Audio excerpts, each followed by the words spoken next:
Last class में हमने section 42 तक कवर किया था। आज हम आईबीसी चैप्टर सेक्शन 43 से स्टार्ट करेंगे, preferential transactions and extortionate credit transactions. तो हमें ये टॉपिक्स जो है इम्पोर्टेंट है, ठीक है। इसमें 4 मार्क्स का जो है पेपर में एक्सपेक्टेड है, तो हम इसको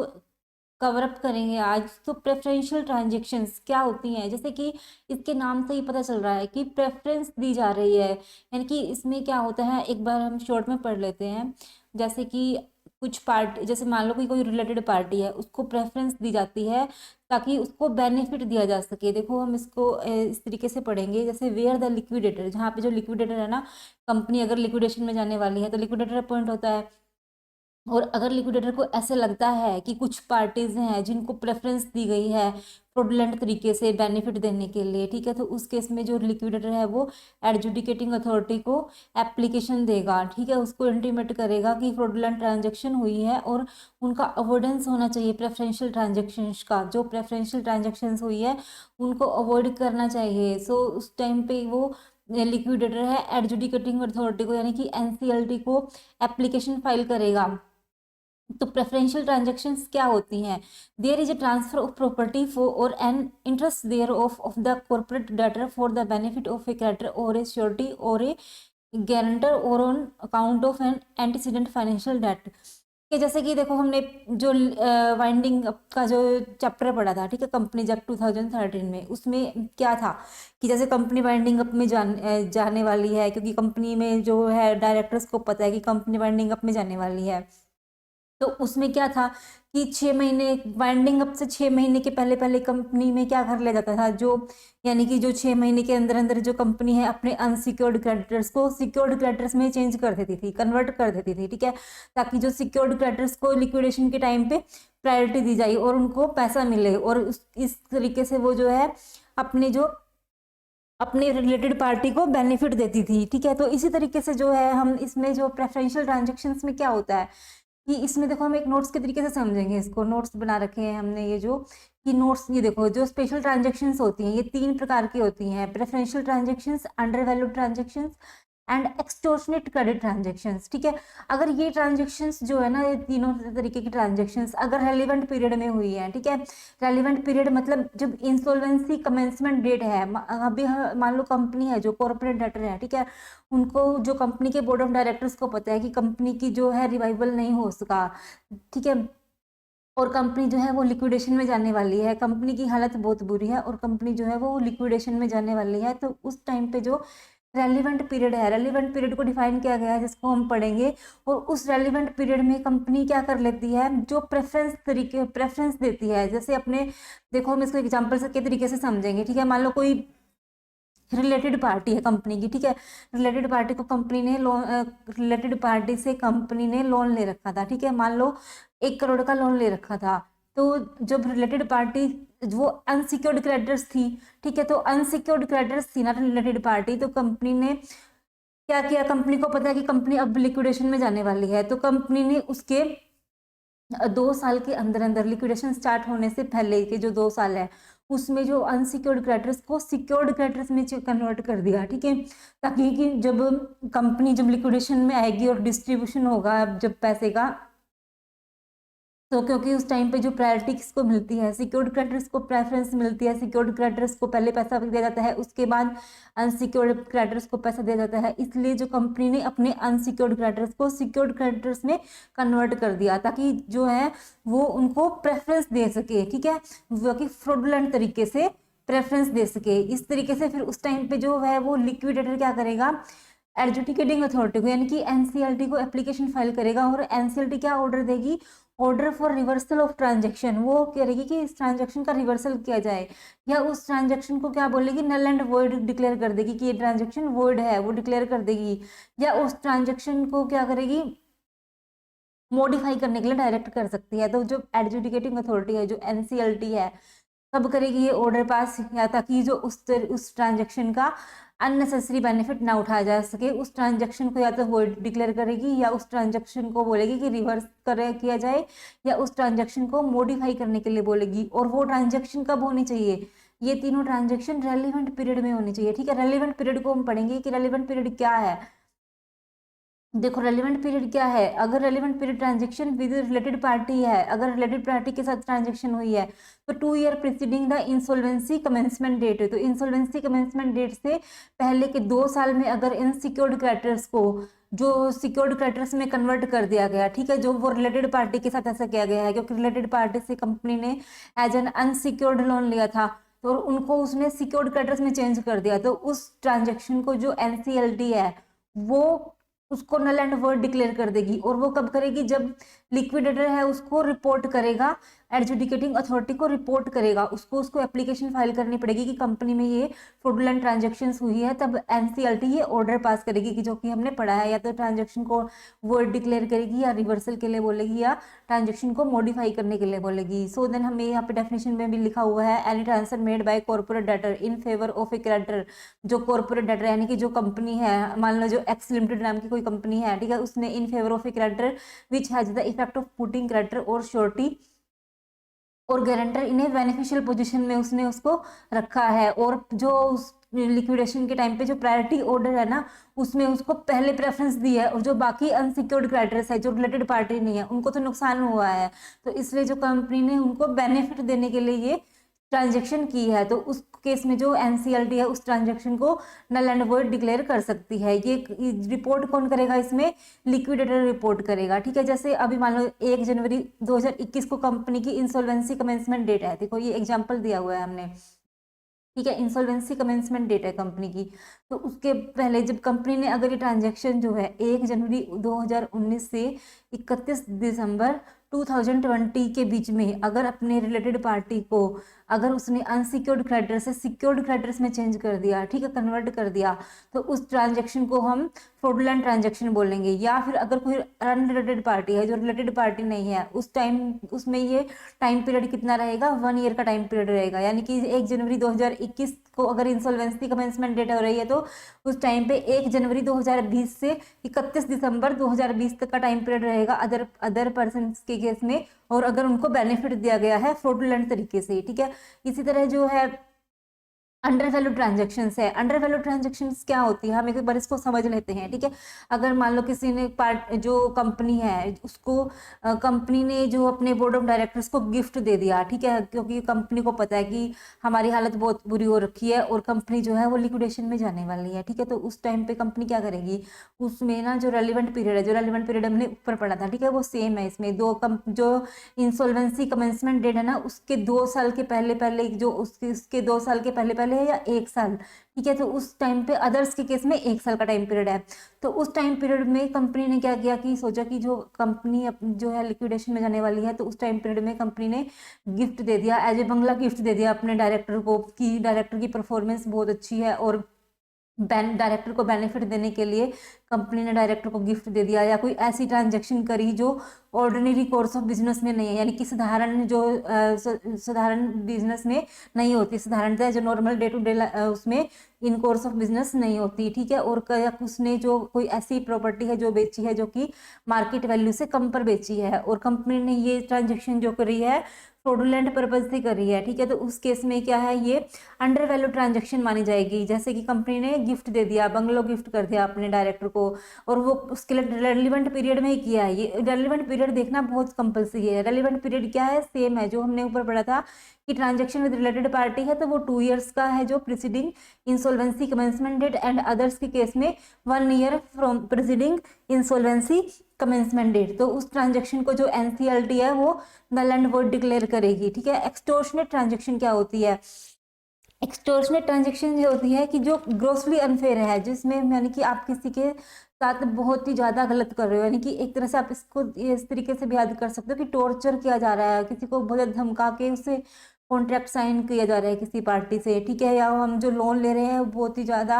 कम रेट्स पर लोन ले रहे हैं, उस पार्टी को, सामने वाली पार्टी को डरा धमका कर उससे साइन करवा रहे हैं। देखो ये लिखा एग्जांपल लिखे हुए हमने, साइनिंग एग्रीमेंट विदाउट रीडिंग, या उससे जो पार्टी को डरा धमका कर उससे साइन करवा लिया एग्रीमेंट विदाउट रीडिंग, और उसने पढ़ा भी नहीं, और उसको या फिर उस सामने वाली पार्टी को गुड फेथ में रख के उससे साइन करवा लिया, जिसमें कि उसको रूल्स जो है कंपनी के जो एग्रीमेंट के जो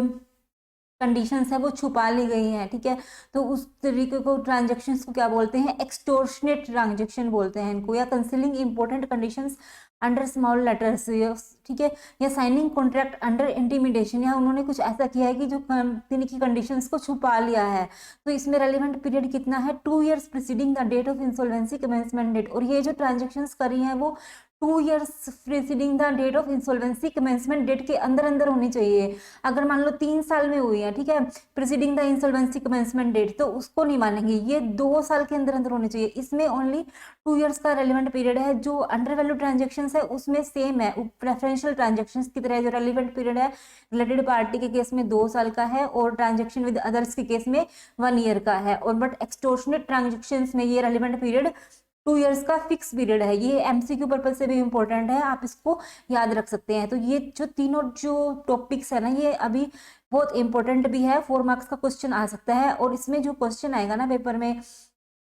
वो इस तरीके से कोई कंडीशन बना के पूछेंगे कि जो ट्रांजैक्शन हुई है वो 2 साल के अंदर अंदर हुई है या 1 साल के अंदर अंदर हुई है, तो ये मतलब कि वो ट्रांजैक्शन नहीं है, या फ्रॉडलेंट ट्रांजैक्शन है, या प्रेफरेंशियल ट्रांजैक्शन है। उस तरीके से हमें कंडीशंस को चेक करना होगा पेपर में, ठीक है। तो अभी हम अपने प्रोविजंस पर वापस चलते हैं। तो हम इसके बारे में अभी डिटेल में पढ़ेंगे जो हमारे स्टडी मेट में दिया गया है। एक बार हमने इसमें जो है इन ट्रांजेक्शन्स के मीनिंग के बारे में समझा है कि ट्रांजेक्शन्स के बारे में बेसिकली है क्या, इसके रिगार्डिंग हमने पढ़ा। तो अभी हम इसको आगे डिटेल में पढ़ेंगे।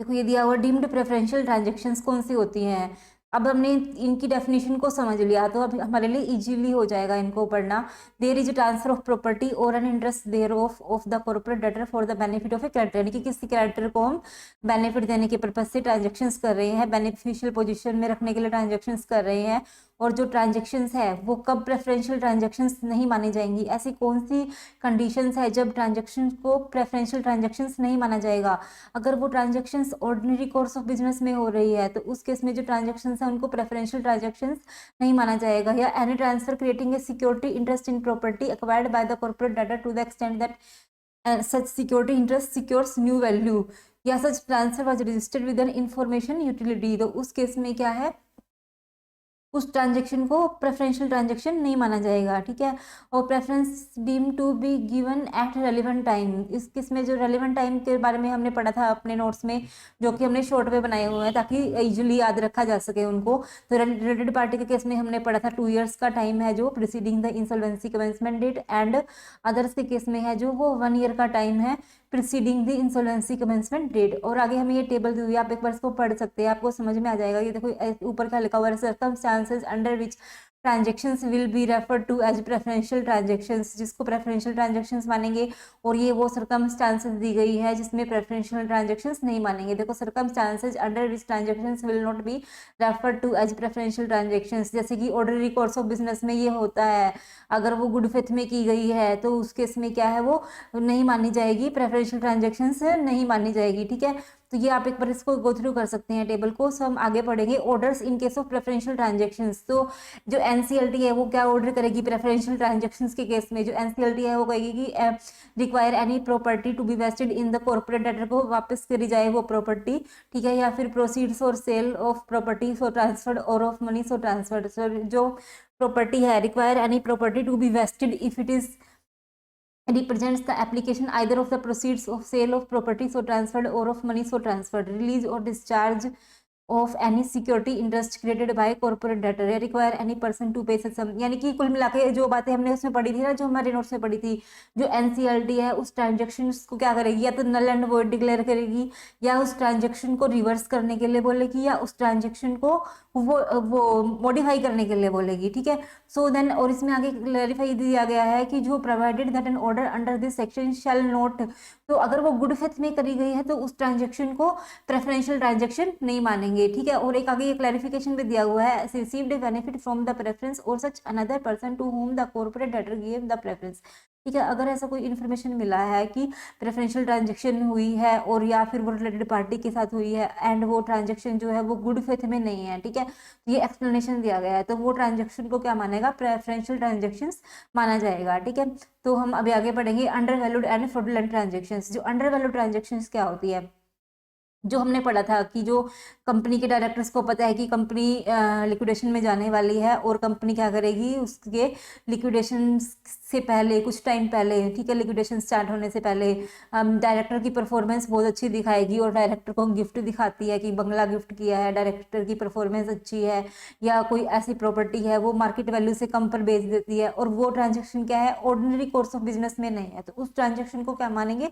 अंडर वैल्यू ट्रांजेक्शन मानेंगे। ठीक है, तो उस केस में जो है एनसीएलटी है वो क्या करेगी, उस ट्रांजेक्शन को वॉइड डिक्लेयर करेगी, या उसको बोलेगी कि रिवर्स करो इस ट्रांजेक्शन को, या मॉडिफाई करने के लिए बोलेगी। तो ये सारा ये हम बता रहे हैं, ये आप रीड आउट कर सकते हैं, यही चीजें लिखी हुई है इसमें। देखो जैसे इफ द लिक्विडेटर और द आरपी और on an examination of the transactions of the corporate debtor determines that certain transactions were made during the relevant period and were under valued shell make an application. कौन करेगा application, liquidator करेगा। ठीक है, liquidator कौन, यानी कि जो RP है उसी को लिक्विडेटर बनाया गया है, या जो लिक्विडेटर अपॉइंट किया गया है। ठीक है, वो कौन होते हैं, सीए लोग ही होते हैं। ठीक है, तो वही जो है हम लोग ही क्या करेंगे,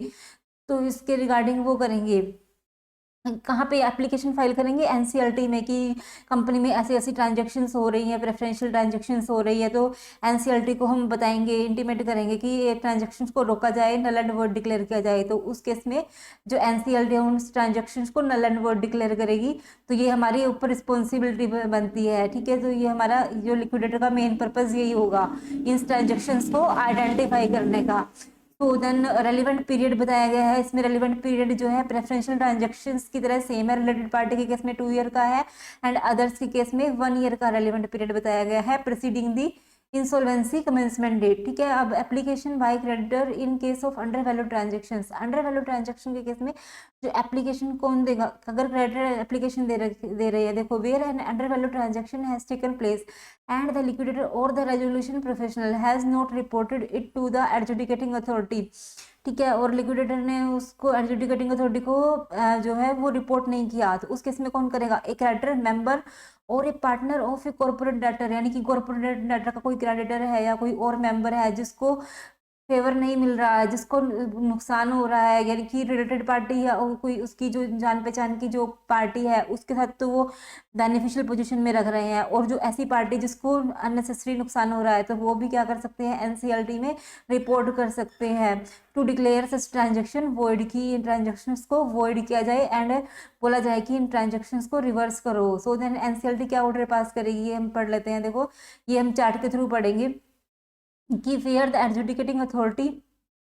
after examination of the application is satisfied, जब एप्लीकेशन किया किसी ने, ठीक है, तो वो ऑर्डर पास करेगी। क्या ऑर्डर पास करेगी, कि अगर एनसीएलटी को कोई ये रिपोर्ट आई है, ठीक है, कि अंडर वैल्यू ट्रांजेक्शन्स हुई है कंपनी में, तो उस केस में वो क्या बोलेगी कि रिस्टोर द पोजीशन, इसकी पोजीशन को रिस्टोर किया जाए। ठीक है, जो कंपनी की में जो ट्रांजेक्शन हुई है उसको,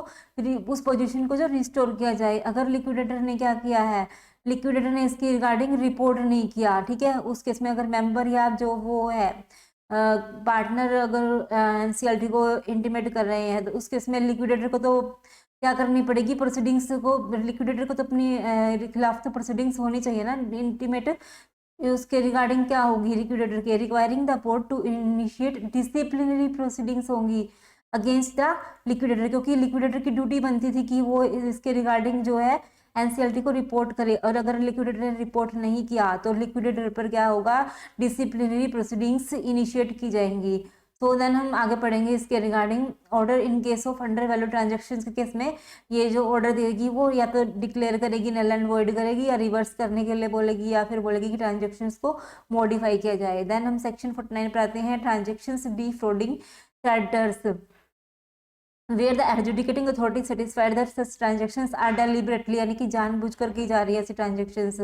for keeping assets of the corporate debtor beyond the reach of any person who is entitled to make a claim against the corporate debtor or to adversely affect the interest of such a person in relation to the claim. तो वो क्या बोलेगी कि position को restore किया जाए या protect the interest of person who are victims of such transactions. ठीक है, तो देन वो क्या ऑर्डर, अगर गुड फेथ में किए गए हैं तो उस ट्रांजेक्शन को हम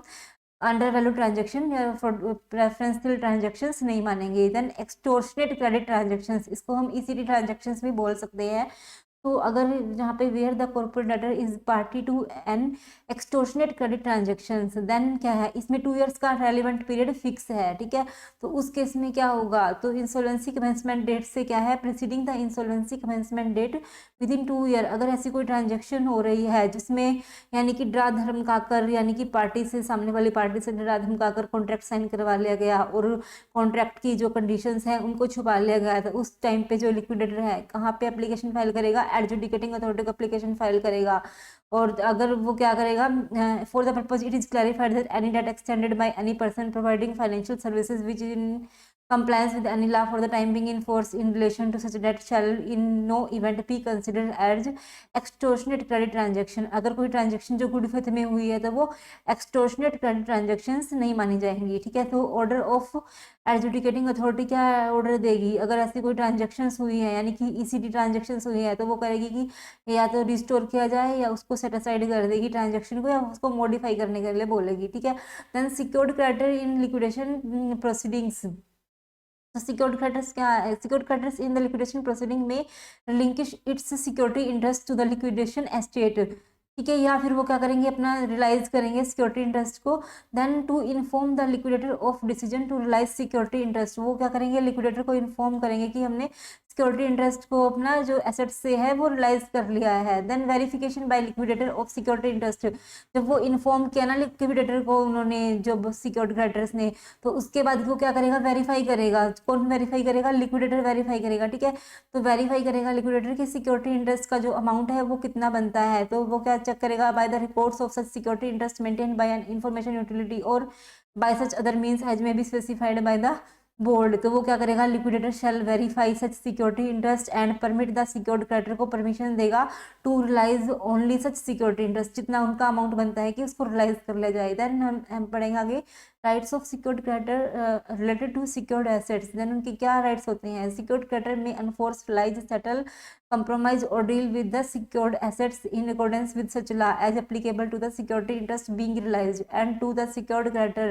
and apply the proceeds to recover the debts due to it। then restriction in realizing of secured assets, अगर इसमें क्या बताया गया, देखो जो सिक्योर्ड क्रेडिटर है वो एप्लीकेशन फाइल कर सकता है एडजुडिकेटिंग अथॉरिटी को, कब फाइल करेगा वो, अगर in the course of realising or secured asset any secured creditor faces resistance, अगर वो रेसिस्टेंस फेस करता है फ्रॉम द कॉर्पोरेट डेटर, ठीक है, उसको कॉर्पोरेट डेटर कोऑपरेट नहीं कर रहा, तो then any person connected there with in taking possession of selling or otherwise disposing of the security, तो सिक्योर्ड क्रेडिटर एप्लीकेशन फाइल करेगा यानी कि एनसीएलटी में एप्लीकेशन फाइल करेगा कि to facilitate the secured creditor to realise such security interest को realise करवाया जाए in accordance with law for the time being in force. Then passing of order by adjudicating authority, तो adjudicating authority क्या है, on receipt of application from A secured creditor में पास सच order, तो वो ऐसा ऑर्डर पास करेगी जो एनसीएलटी है, ऑर्डर पास करेगी as may be necessary to permit a secured creditor to realise security interest की, वो सिक्योरिटी इंटरेस्ट रिलाइज कर सकता है जो सिक्योर्ड क्रेडिटर है। So then yield of surplus, अगर जो है वो सरप्लस अमाउंट बचता है तो वो क्या होगा, where the enforcement of the security interest yields an amount by way of proceeds which in exceeds of the debt, अगर जितना उसका डेट है उससे ज़्यादा उसने जो है रियलाइज कर लिया तो उस केस में वो क्या करेगा, उस अमाउंट को लिक्विडेटर को वापस कर देगा, ठीक है, टू द लिक्विडेटर, देन वो वापस कर देगा सरप्लस अमाउंट को, ठीक है। Then amount of insolvency resolution process to be included in the liquidation estate, then amount of insolvency resolution process cost shall be, जो खर्चा आएगा इंसोलेंसी रेजोल्यूशन प्रोसेस का, तो वो कहाँ से डिडक्ट किया जाएगा, from the amount of the liquidator to be included in the liquidation estate, से वो खर्चा डिडक्ट किया जाएगा, ठीक है। Unpaid debts to be paid by liquidator, ठीक है, जो एक्स्ट्रा सरप्लस बचा था, देखो यील्ड और ऑफ सरप्लस में के केस में अगर जो एक्स्ट्रा पैसा आ गया था, ठीक है, तो वो सिक्योर्ड क्रेडिटर्स ने अपना अमाउंट रियलाइज किया और जो एक्स्ट्रा पैसा था वो लिक्विडेटर को उसने वापस कर दिया, ठीक है। और इसमें क्या है, अनपेड डेट्स, जो कम पड़ रहा है पैसा, तो उस केस में ऐसे ही लिक्विडेटर जो कमी रह गई है तो वो पे भी करेगा, ठीक है। तो where the proceeds of the realisation of the secured assets are not adequate to repay debts owed to the secured creditor, the unpaid debts of such secured creditor shall be paid by the liquidator. Then distribution of assets के बारे में बताया गया है कि assets का distribution कैसे होगा जब लिक्विडेशन होगा, तो उस केस में बताया गया है। ये इंपॉर्टेंट है, आप इसको एक बार अच्छे से गो थ्रू करना। इसमें सबसे पहले क्या होगा, इंसॉल्वेंसी रेजोल्यूशन प्रोसेस कॉस्ट को कवर किया जाएगा, जो लिक्विडेशन कॉस्ट है उसको कवर किया जाएगा, ठीक है। देन उस किस में से घटाएंगे उसको, proceeds from sale of liquidation asset, जो प्रोसीड्स हुई हैं, जो हमने लिक्विडेशन एसेट्स को बेचा है, उसमें सबसे पहले हम क्या रिकवरी करेंगे, अपनी लिक्विडेशन कॉस्ट को रिकवरी करेंगे। Then insolvency resolution process cost की रिकवरी करेंगे। देन हम उसमें से क्या होगा, उसमें प्रायोरिटी ऑर्डर बताया गया है। देखो प्रायोरिटी ऑर्डर है सेक्शन 53 का, तो देन प्रायोरिटी किसको दी जाएगी, देन प्रायोरिटी दी जाएगी following debt shall rank equally rank दिया जाएगा इनको between the workmen's dues for the period of 24 months, ठीक है, जो कि preceding the liquidation commencement date, जो वर्कमैन्स के जो ड्यूज हैं प्रीसीडिंग 24 मंथ्स के, ओनली 24 मंथ्स के हैं जो पिछ लिक्विडेशन से, तो वो उनको प्रेफरेंस दी जाएगी। और जो सिक्योर्ड क्रेडिटर्स हैं उनको प्रेफरेंस दी जाएगी, ठीक है। देन किसको प्रेफरेंस दी जाएगी, वे जो यानी कि जो एम्प्लॉयज है, ठीक है, and unpaid dues owed to employees, यानी कि अदर देन वर्कमैन को तो हमने ऊपर रखा था ना, जो उनको अप टू 24 मंथ्स का उनको पेमेंट किया गया था, और जो एम्प्लॉयज हैं उनको अप टू 1 ईयर का, ठीक है,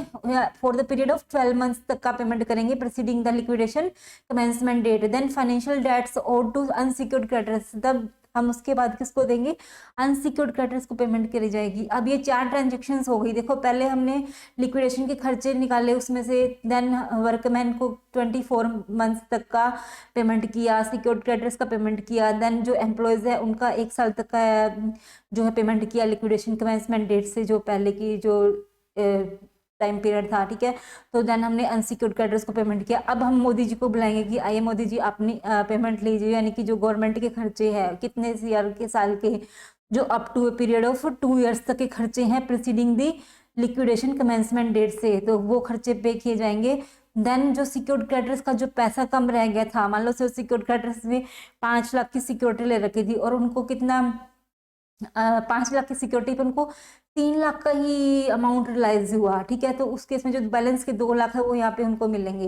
then any remaining debts and dues, अगर कोई रिमेनिंग डेट है, जैसे मान लो वर्कमैन की जो सैलरी थी वो 30 महीने की जो है वो पेंडिंग थी, 30 मंथ की पेंडिंग थी, यहाँ पे हमने उसको 24 मंथ्स तक का दिया, जो 6 महीने की बाकी जो सैलरी बची हुई थी जो उनके ड्यूज थे, तो उनको यहाँ पे दिया जाएगा, ठीक है, यहाँ पे उनकी पेमेंट की जाएगी। देन प्रेफरेंस शेयर होल्डर्स को पेमेंट की जाएगी। देन उसके बाद क्या है, इक्विटी शेयर होल्डर्स को पेमेंट की जाएगी, ठीक है। तो अब हम इसके बारे में हमने पढ़ा, आप एक बार इसको अच्छे से गो थ्रू कर लेना, आपको समझ में आ जाएगा। और ये जो मैंने मार्किंग कर रखी है ना, तो ये आप अपने नोटबुक में मार्क कर लेना, जिससे कि आपको कोई दिक्कत नहीं होगी समझने में। तो देन हम आगे इसके बारे में सेक्शन 54 से पढ़ेंगे, resolution of corporate debtor. Then क्या होगा, एप्लीकेशन बाय लिक्विडेटर, जो एप्लीकेशन कौन करेगा, लिक्विडेटर करेगा कि अब कंपनी को डिजोल्व कर दिया जाए। Where the asset of corporate debtor have been completely liquidated, जब जो एसेट्स है कॉर्पोरेट डेटर की, जो कंपनी थी जो उसकी जो एसेट्स है सारी बेच दी गई, एंड द लिक्विडेटर क्या करेगा, किसको एप्लीकेशन देगा, एनसीएलटी को एप्लीकेशन देगा कि the adjudicating authority shall on application filed by the liquidator order that the corporate debtor shall be dissolve. Then जो लिक्विडेटर है वो एनसीएलटी में एप्लीकेशन देगा कि जो कंपनी है उसको डिजोल्व कर दिया जाए from the date of that order and the corporate debtor shall be dissolve. Then जो कंपनी है फिर उसको डिजोल्व कर दिया जाएगा, ठीक है। और ये कब देगा,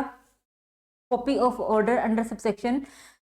shall within 7 days from the date of such order be forwarded to the authority। कहाँ पे इस जो ऑर्डर की कॉपी है ना वो कहाँ सबमिट करनी होगी, with which the corporate debtor is registered, जहाँ पे जो अथॉरिटी है यानी कि आरओसी जहाँ पे वो कंपनी रजिस्टर्ड थी वहाँ पे कम्युनिकेट किया जाएगा, उसकी कॉपी को, ऑर्डर की कॉपी सेंड की जाएगी within 7 days from the date of such order. तो then the liquidator shall liquidate the corporate debtor within a period of 1 year, यानी कि जो सारी प्रोसीडिंग्स जो कंप्लीट हो जाएंगी ना लिक्विडेशन की, कितने साल मतलब कितना टाइम पीरियड दिया गया है, जो within a period of 1 year from the liquidation commencement date से 1 साल के अंदर अंदर सारी लिक्विडेशन प्रोसीडिंग्स जो है वो कंप्लीट हो जाएंगी, ठीक है। तो then if the liquidator fails to liquidate the corporate debtor within 1 year, अगर वो 1 ईयर के अंदर अंदर जो प्रोसीडिंग्स उनको कंप्लीट नहीं कर पाता, so then he shall make an application to the adjudicating authority को, यानी कि एनसीएलटी को एप्लीकेशन करेगा to continue such liquidation along with a report explaining why the liquidation has not been completed and specifying the additional time that shall be required for liquidation. So वो specify करेगा reason की हमें कितना time चाहिए और क्यों चाहिए, इसके रिगार्डिंग एनसीएलटी को बताएगा. सो देन लिक्विडेशन जो है वो प्रोसीडिंग्स कंप्लीट हो जाएगी. तो यहाँ पे कंपनी का फाइनली डिसोल्यूशन हो गया. तो आज हमने सेक्शन 54 तक पढ़ा. तो मैं आपसे ये उम्मीद करती हूँ कि आप इसको साथ साथ पढ़ रहे होंगे, और आपको अगर मेरी ये वीडियो सच में अच्छी लग रही है तो आप इसको please like share and subscribe जरूर कीजिए. आगे हम